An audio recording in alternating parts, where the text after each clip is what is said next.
review. Book 101 is all about the books that I read for the last 40 years. And today I have my special guest. He is a survivor of cult's encounter, author of the new groundbreaking memoir exposing the dark hidden truth of the infamous Love Has One Called, no other than Mr. Andrew-Ryan Profaci. Hello, happy to be here. Thank you for having me. Welcome to Book 101, Mr. Andrew, and can you please introduce more about yourself? Yeah, absolutely. My name is Andrew.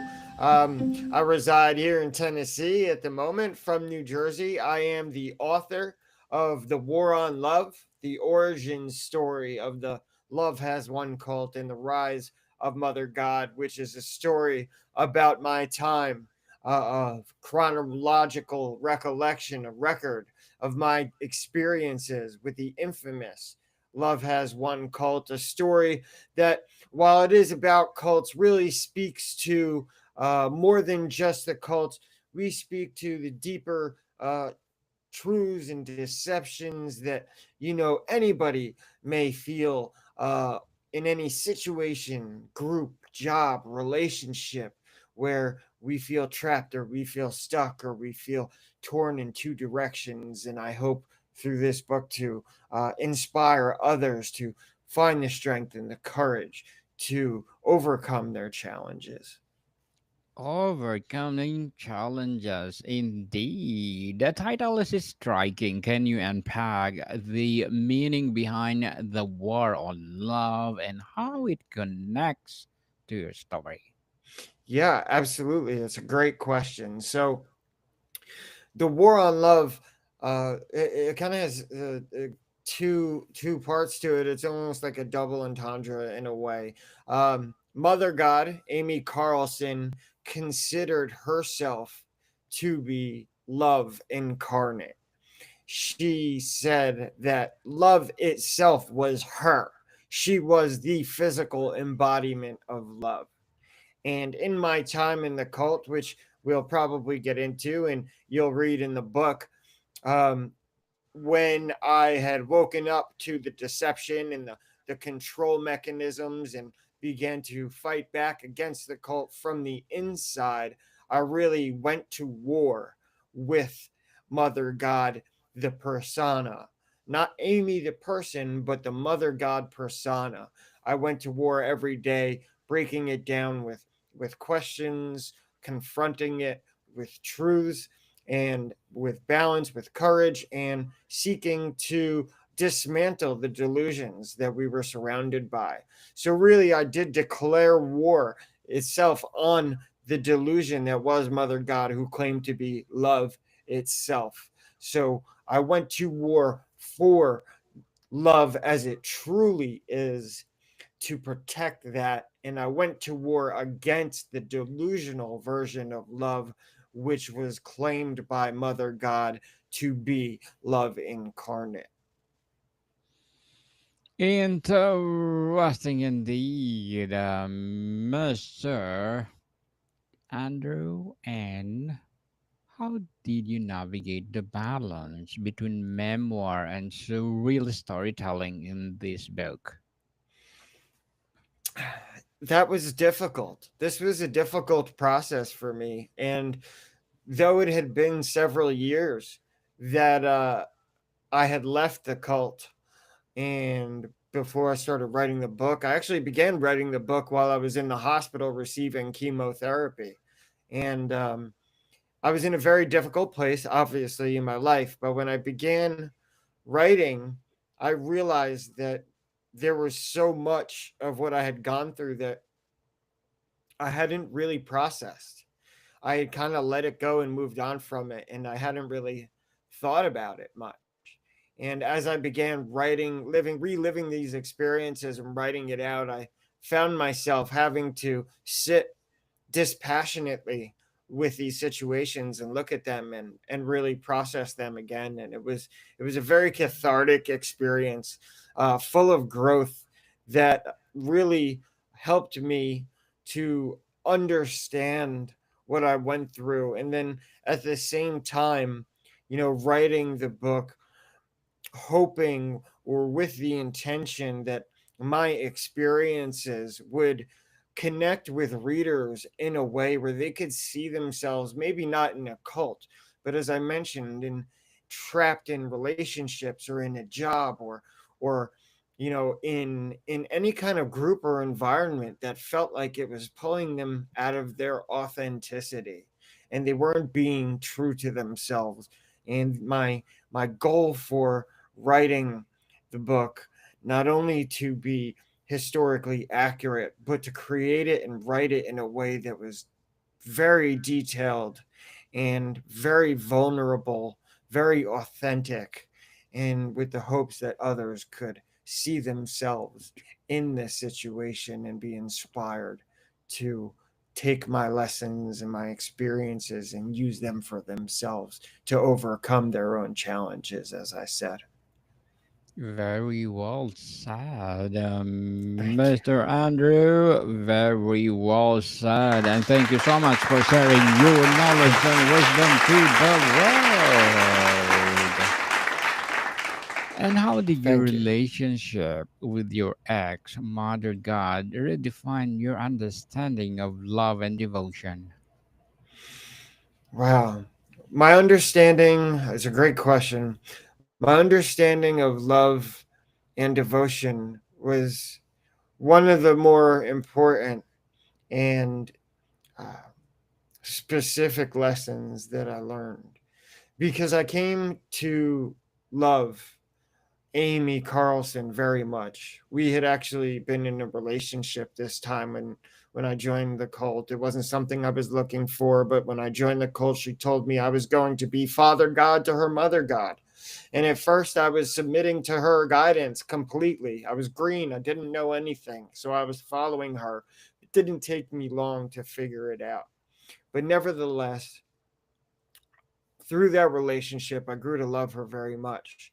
And when I did get to that point where I had to separate Amy Carlson, the person that I loved, that I served like a queen, the human being who deserved my love and my compassion, while at the same time doing everything I could to dismantle the delusion that was the Mother God persona.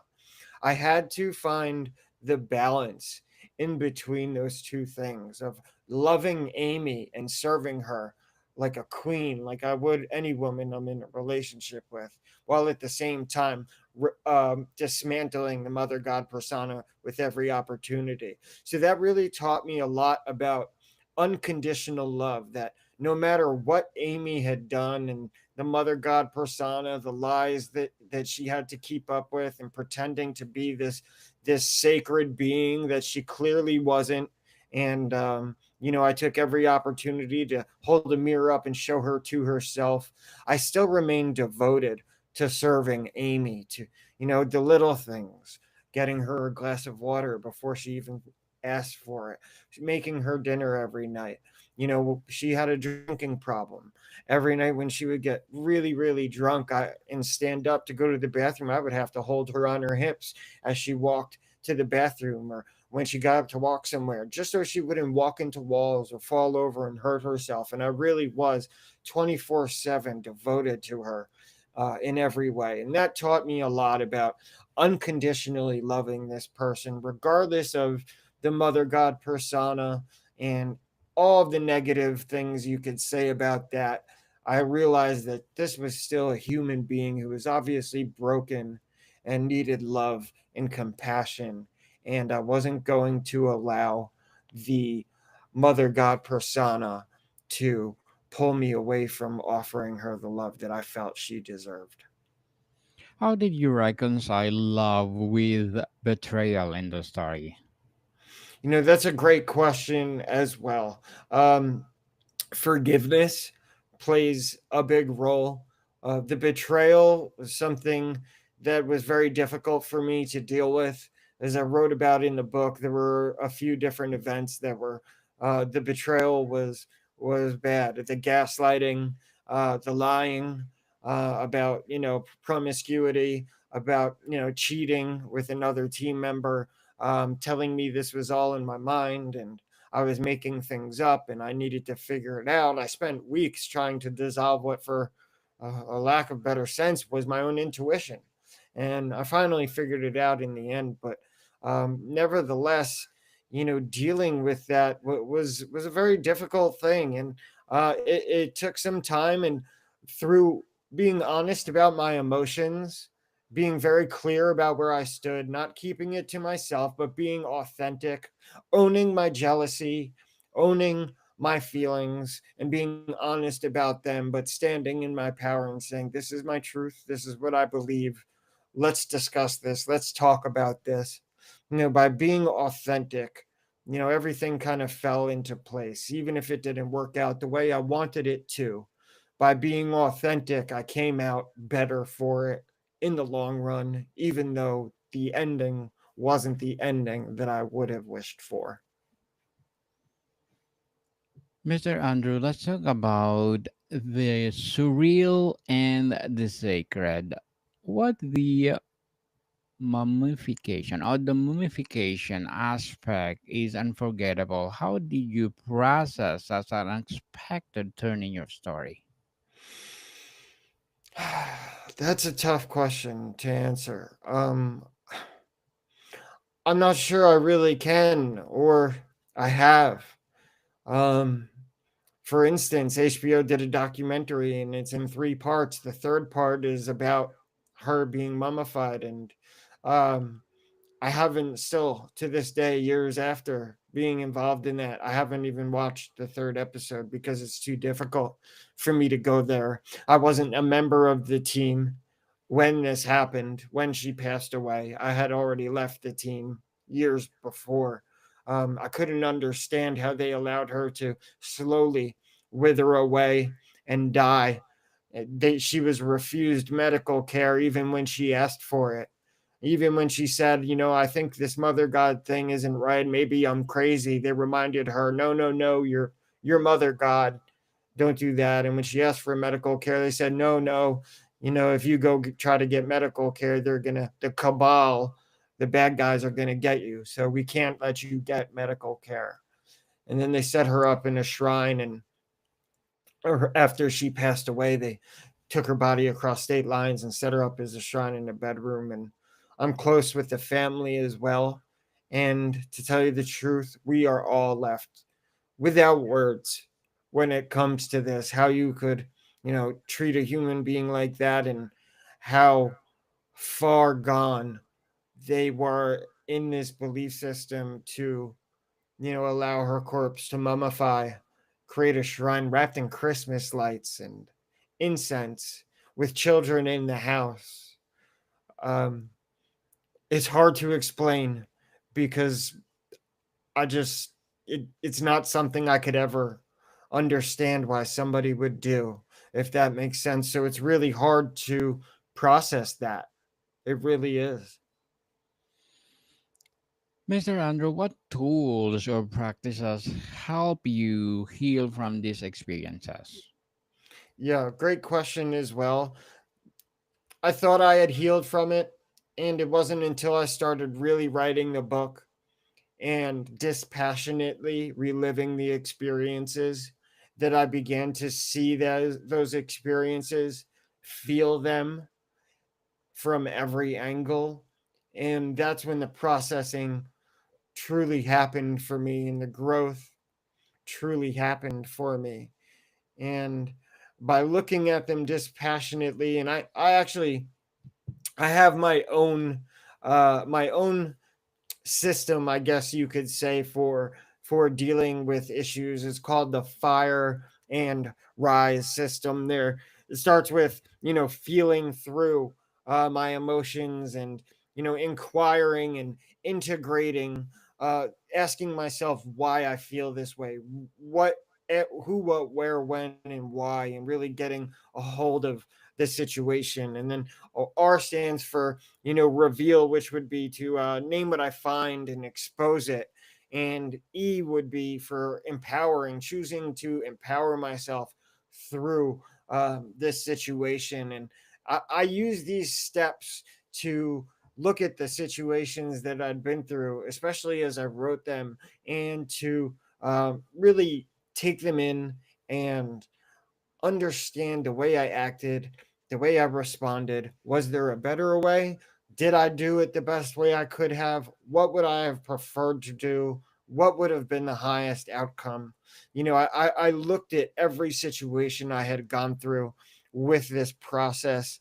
And, I was very happy by the time I was finished writing the book with a lot of the insights um, that had evolved through the writing of this book. I sit here with a lot of different um, or evolved views that I didn't have before I started writing this book. And I would say, dispassionately looking at them, the situations was the best thing I could have done for overcoming them and this using the system that I had created. Very well said, and congratulations, Mr. Andrew, for the recovery. What would you say to someone who endured a similar betrayal or loss of faith in a person that they love? Hmm. God, the universe, no matter what you believe, or just yourself, we all have the abilities that we need to meet our own unique challenges and overcome them. It starts with first believing in yourself that you have the potential to overcome them, because if you don't at least believe that you can overcome them, then it's going to be difficult to do so. um, don't be afraid to look at yourself uh, in the mirror if you have to. Literally go into the mirror and look at yourself and confront yourself. Speak to yourself and ask yourself your questions, and figure out what you need to. Stand in your authenticity. That is one of my favorite words. Your authenticity is the foundation for all of your growth, for all of your hopes, your dreams, being the best version of yourself that you can possibly be. It all starts with being authentic, and also knowing that there is no bad, there is no mistake in this sense. I don't look at my cancer diagnosis and say, oh, that was bad. Because if I say it was bad, then that means that there's nothing good to come from it. And that's not the case.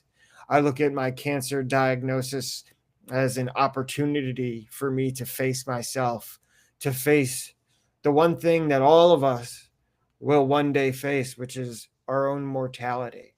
And while I wouldn't wish it upon any 40-year-old to have to face it, that um, we don't want to define our experiences as bad. We want to define them as opportunities to grow, and in our authenticity, to face them authentically and honestly. That would be my best advice. Thank you for that advice, Mr. Andrew. As an author, what are your short term and long term goals?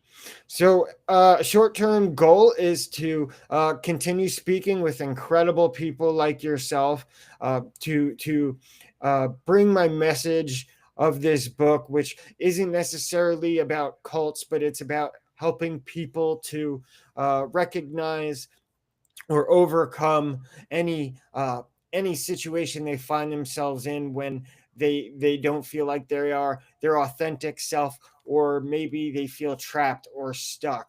I want to spread that message of hope, of overcoming challenges, and long term, I would love to keep going down this road to eventually become a speaker, to use my experiences to speak to more people and to be in service. That is every day in my prayer meditations. My highest goal for myself is to serve other people in a way that inspires, that brings hope and joy to other people, because I know when I do that, it'll bring the same back to me tenfold. And those are my intentions, both long and short term. Good luck to your goals, Mr. Thank you. Andrew, and looking forward for more success. Thank you. I appreciate that very, very much. The War on Love, my new book, is just the start, but we'll see where it goes from here. I'm very excited.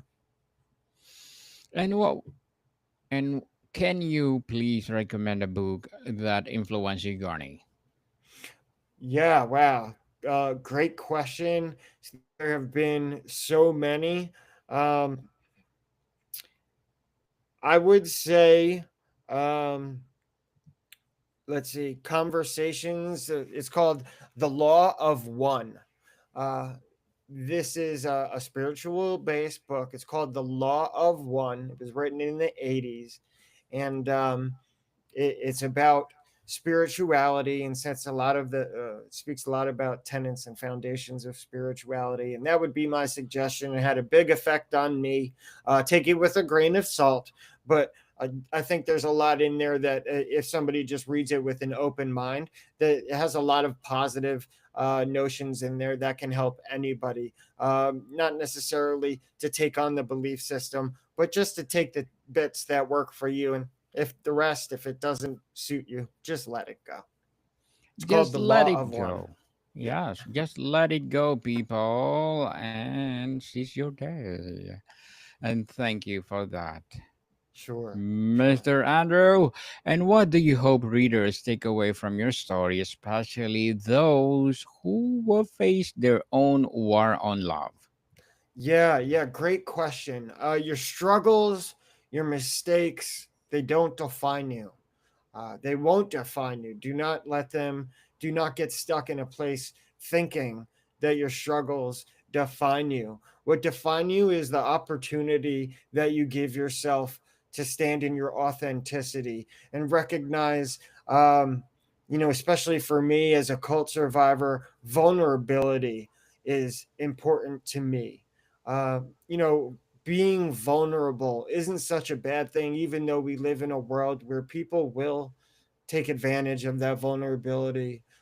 People will project their own issues and baggage onto you when you're vulnerable. Especially most cult survivors don't want to speak out because they're afraid of the backlash. But my advice would be this: to be vulnerable, because when you stand naked in front of the world, completely vulnerable, that is where your true strength lies, because there is nothing left that anybody could ever take from you. So don't define any of your mistakes as mistakes or bad. They're only opportunities for growth. God or the universe gives us all we need to meet the challenges of our life and to overcome them. First, you just have to believe. And don't look at the whole thing at once. Start with one step at a time. Just take one step every day, and soon enough, you'll look back and you will have climbed a mountain. Steps by step, baby people. Baby step, as they said. And Mr. Andrew, before we wrap up our discussion for today, I'm inviting you to please do listen to my other podcast, people, because my abstract essay is already in fifth season, abstract poetry in second season, and my book 101 review in fifth season too, comedy 101 in second season, and my food 101 in fifth season as well. Geography 101 in its fourth season, and my baby podcast Law 101 and Mental Health 101.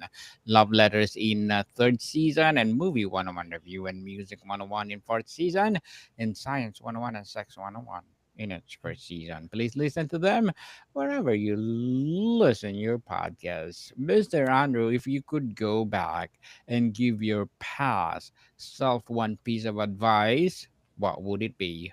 It would be, um, don't ever make space for somebody else to tell you who you are. Own your authenticity in all moments. Listen to your gut, your intuition. Always should play a role in your considerations. Don't deny your gut. Don't deny your intuition. Listen to that inner voice and stand in your authenticity in all moments. That would be my number one message to my younger self. Mr. Ryan, or Andrew-Ryan Profaci, thank you so much for sharing your knowledge and wisdom to the world. And we are hoping for more and more empowering books like this to come. So, can you please invite our listeners to support your debut book? Yes, please. So the book is called The War on Love, which is the origin story of the Love Has One cult and the rise of Mother God. You can find it at thewaronlove.com. And we also have the rising number one cult related website called cultinsider.com, where we have new daily articles about cults for people who are interested in that and in survivor stories as well. Yes, people, let's support Mr. Andrew-Ryan Profaci, because if you support him, for sure, more and more and more empowering books like this to come. So, Mr. Andrew, thank you so much for your time. Thank you so much for having me. Thank you, everyone. More to come, people. See you soon.